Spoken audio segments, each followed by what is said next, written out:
Bien-aimés, je voudrais vous bénir dans le nom du Seigneur Jésus-Christ. Qu'il me soit permis ce matin de communiquer avec vous encore. Et puis échanger, essayer de nous exhorter mutuellement. Je voudrais aborder deux sujets aujourd'hui, deux thèmes qui sont d'une importance capitale dans la maison de Dieu. Il s'agit de la résurrection de Lazare. Et également dans l'Ancien Testament, on a un texte magnifique qui fait référence à la grande tribulation. Il s'agit de la statue d'or de Nebuchadnezzar. Donc je vais apporter des révélations qui sont cachées derrière ces deux mystères.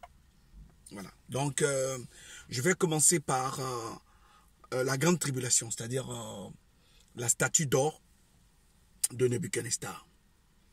Donc Nebuchadnezzar va va bâtir une statue d'or. Et il va demander dans le livre de Daniel 3, il va demander à toute la terre, à tous les peuples, à toutes les nations, de se soumettre à lui en adorant cette statue au son de la tempête qu'il va faire retentir dans Babylone. Donc, qu'est-ce que ça image? Ça image la grande tribulation. Il y a plusieurs symboles dedans. Vous avez la trompette, vous avez la statue, donc l'idolâtre est une idole, et vous avez l'adoration de cette idole-là. Qu'est-ce qui va se passer? Il se trouve que Israël est en captivité à Babylone, sous le joug de Nebuchadnezzar, le roi de Nebuchadnezzar, roi de Babylone. Et Dieu a soumis toute la terre à Nebuchadnezzar. Et Israël est allé en captivité pendant 70 ans. Et donc, pendant sa captivité, le roi Nebuchadnezzar va dresser une statue d'or qu'il va demander à toute la terre d'adorer à sa tempête. Donc, il faut voir la soumission d'un peuple qui était sous le joug, et il faut voir également l'adoration de ce peuple-là, d'un faux Dieu. Qu'est-ce que ça représente? Ça représente la grande tribulation. Ça veut dire quoi? Aujourd'hui, ce qui est faux, par le pouvoir de la force, devient vrai. Par le pouvoir du mensonge, devient vrai. Donc la fausse doctrine devient la chose commune. Voilà. Mais il se trouve que dans cette adoration, il y aura deux groupes. Ceux qui vont adorer la bête, qui vont adorer, qui vont adorer la statue d'or, et ceux qui ne vont pas adorer la statue d'or au péril même de leur vie. Voilà les deux camps, les deux groupes. Et c'est ce qu'on trouvera également dans la grande tribulation que l'apôtre Jean nous a révélé dans le livre de l'Apocalypse à partir du chapitre 13, verset 8. Verset 7 jusqu'au verset 8. Et on le retrouve également dans le chapitre 21, verset 27. Et on le retrouve également dans le chapitre 20, verset 15. Ce sont des choses qui sont déjà arrêtées d'avance, mais qui vont se manifester. Ce qui doit permettre ou doit manifester le début de cette tribulation, c'est, comme le dit l'apôtre Paul, il faut que l'antéchrist soit manifesté. Il faut que l'homme du péché vienne, n'est-ce pas, s'installer dans le temple pour se proclamer Dieu à la place de Dieu. C'est là que nous verrons, parce que nous sommes du jour, toutes ces choses-là ne nous seront pas cachées, puisque nous avons eu la révélation de ces mystères-là. Donc, on revient dans le livre de Daniel, au chapitre 3, à partir du verset 1. Nebuchadnezzar dresse une statue d'or, il demande à toute la terre, à la trompette que lui, il va donner, que toute la terre adore, parce que Dieu lui a soumis toute la terre. Amen. C'est la même équivalence qu'il y a ici. À la trompette, c'est-à-dire que lorsque le diable va se proclamer Dieu dans le temple de Dieu, l'antéchrist, j'allais dire, toute la terre sera soumise à ce diable-là, à ce faux prophète, à ce faux homme de paix, qui va soumettre toute la terre. Pendant 3 ans et demi, on aura la paix. Et les 3 ans et demi, on aura la grande tribulation où les gens devront confesser qu'ils adorent ou qu'ils aiment, qu'ils adorent cette fausse doctrine, ce faux Dieu, ce faux roi qui va aller se proclamer Dieu dans le temple de Dieu. Donc, ceux qui ne vont pas adorer ce faux Dieu seront ceux dont les noms ont été écrits dans le livre de vie de l'agneau. C'est ce que Daniel, dans le chapitre 12, va expliquer également. Daniel 12, verset 1. Il dira que ceux dont les noms sont écrits n'adoreront pas la bête.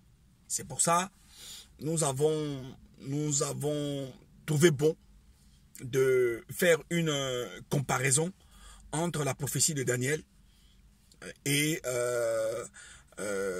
la grande tribulation qui va arriver. Parce que toute chose est annoncée d'avance. C'est ce qui est l'ombre.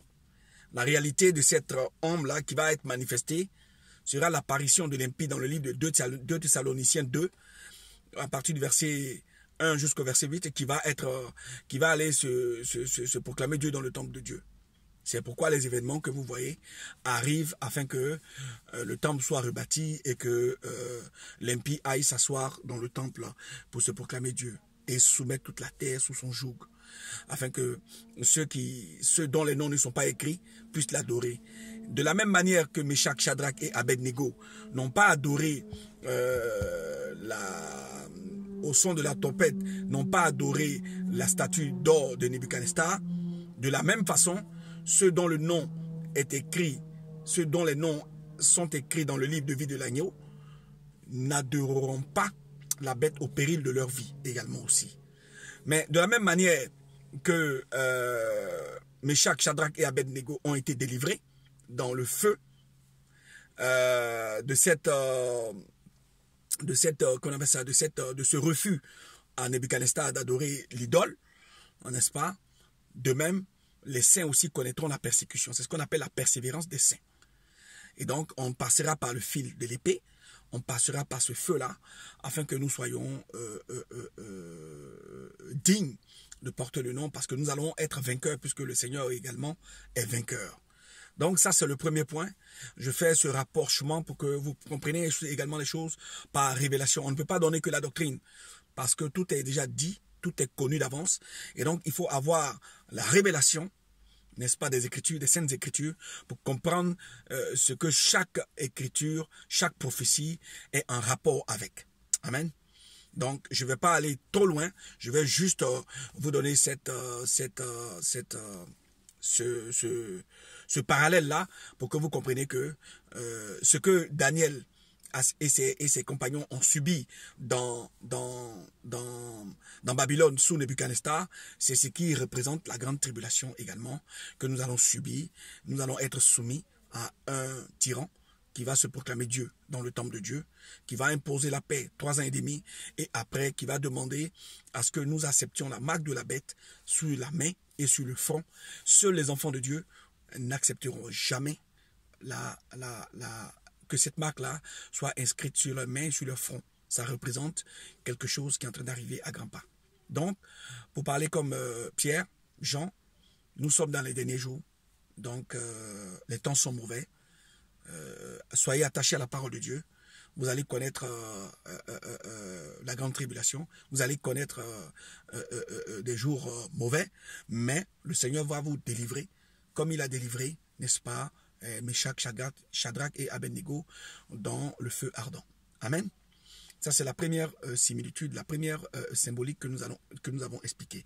Nous allons prendre la deuxième symbolique, qui est la résurrection de Lazare. Nous allons l'expliquer par révélation.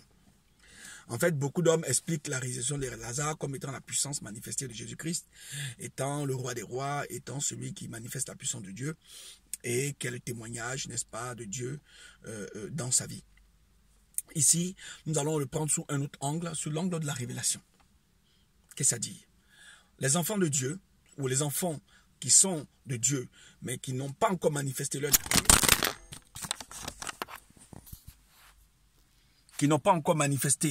nature, ces enfants-là sont soumis, n'est-ce pas?